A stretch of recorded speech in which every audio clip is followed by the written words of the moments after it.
Meriem, il voit les 2 boutons de manchette que Meriem a reçus sur le sol, ainsi que le message qu'elle a reçu. Il lui demande d'où ça vient, elle lui dit qu'elle ne sait pas, qu'elle les a trouvés sur la table.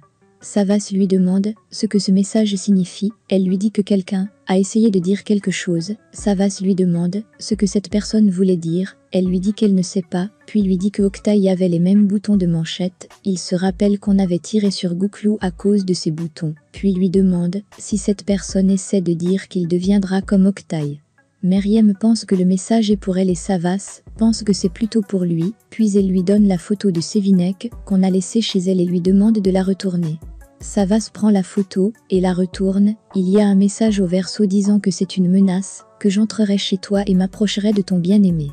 Savas se demande qui a bien pu envoyer un tel message. Meriem de son côté commence à penser que Octaï n'est peut-être pas mort, car ce genre de message est son style.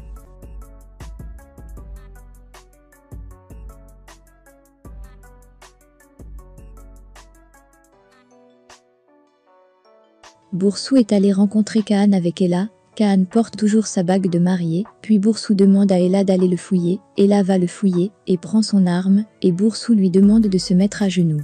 Kaan lui montre sa bague de mariée et lui dit qu'il est venu la lui rendre. Elle sort ses menottes, elle veut l'arrêter et Kaan lui demande si elle les a pris dans la chambre de son bébé. Elle lui dit que ce n'est pas son bébé, il lui dit qu'elle a raison, qu'il n'a pas pu la protéger, et leur enfant aussi. Il lui montre le nom de Denise, qui est tatoué sur son avant-bras, c'est le nom qu'il devait donner à leur enfant. Elle ne veut pas qu'il prononce ce nom et lui fait comprendre qu'il est le meurtrier de son enfant, pas la police, puis le frappe. Elle lui dit ensuite qu'il est le meurtrier, pas ses hommes. Kaan lui fait savoir qu'il s'est caché toutes ces années, parce qu'il attendait de les tuer un par un avant de venir vers elle, donc qu'il attendait de tuer les hommes qui ont tiré sur elle quand elle était enceinte. Elle lui dit que cela ne s'appelle pas attendre, que cela s'appelle fuir, qu'il a peur et est un lâche.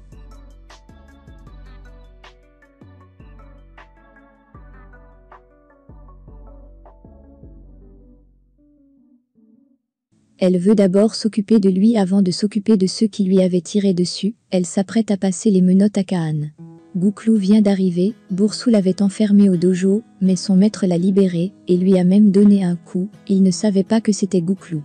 Des hommes se mettent à tirer sur Boursou, Ella et Kaan. Ils courent se mettre à l'abri, puis Gouklou arrive. Kaan n'apprécie pas Gouklou, ce dernier voit Kaan et demande à Boursou si c'est ce type, si c'est son ex-mari. Kaan lui dit que c'est lui et lui demande de venir. Gouklou lui dit qu'il va le tuer.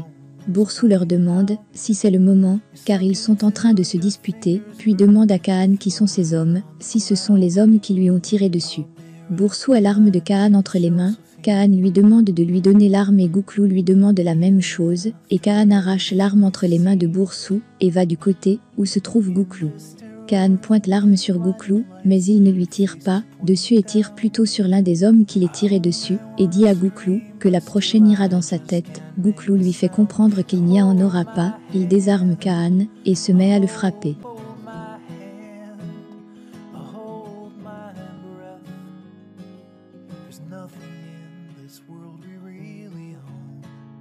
Boursou l'empêche de continuer, elle lui fait comprendre qu'elle le tuera s'il pointe de nouveau cette arme sur Gouklou. Elle demande à Kaan de partir et d'emmener ses hommes avec lui, et Kaan s'en va. Gouklou n'est pas d'accord avec la décision de Boursou.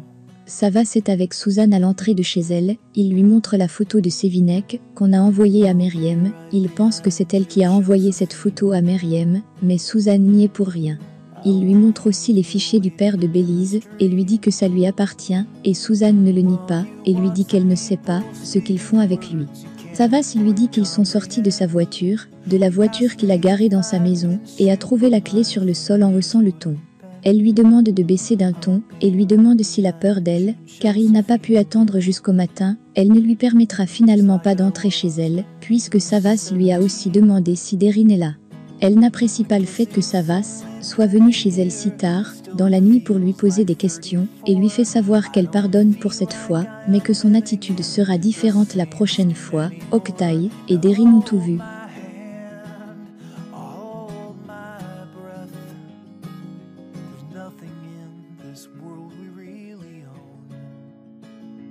Puis ils vont dans la maison sans faire de bruit. Savas s'introduit dans la maison et force la porte de la chambre dans laquelle Octaï et Derine se trouvent et Jasmine et Suzanne ont entendu du bruit quand il a forcé la porte. Savas entre dans la chambre et voit Derine sur le lit. Elle fait comme si elle était malade, puis Jasmine et Suzanne arrivent. Savas partira de là sans voir Octaï. Suzanne demande donc à Octaï de quitter la maison. Elle ne veut plus qu'il reste là à cause de ce qu'il a fait. Savas appelle Meriem et lui dit que ce n'est pas Derine, ni sa mère, mais qu'elles savent quelque chose. Il se rend chez Meriem, elle l'attend. Gouklou l'appelle et lui met donc au courant de ce qui est arrivé aux filles quand elles sont allées voir Kaan, qu'il y a eu un conflit et qu'il les a emmenées à la maison, puis il demande à Savas de venir s'il veut. Meriem attendait avec impatience la venue de Savas, ce dernier l'appelle et lui dit qu'il ne vient plus. Il va chez Gouklou et lui dit qu'il s'agit de l'ex-mari de Boursou, mais que tout le monde va bien. Il lui dit aussi qu'il parlera avec Casper pour qu'il place un homme près de chez elle.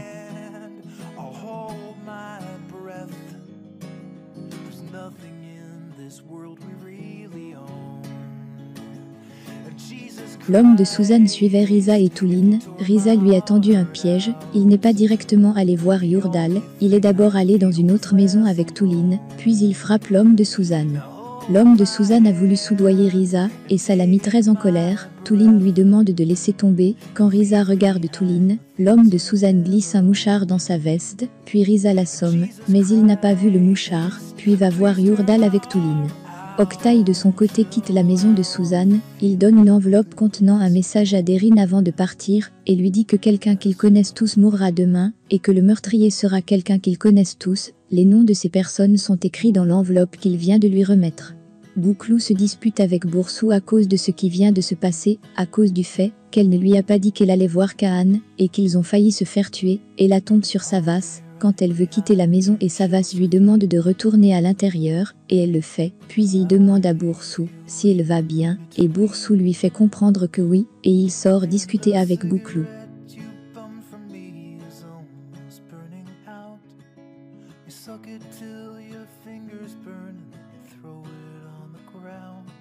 Gouklou veut se procurer une arme et dit à Savas qu'il n'a rien pu faire là-bas. Savas lui dit qu'il n'en porte pas une et qu'il ne le laissera pas emporter. Il ne veut pas que Gouklou utilise une arme.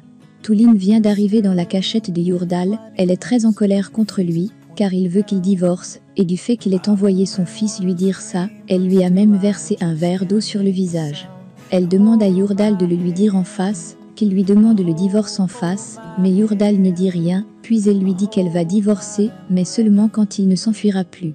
Elle lui dit qu'elle divorcera de lui quand il sera fort comme avant. Yurdal lui demande s'il n'est plus un homme à ses yeux, elle lui demande s'il sait pourquoi tout ça arrive, puis lui dit qu'il a ruiné la famille de cette femme, et qu'elle ruine sa famille maintenant.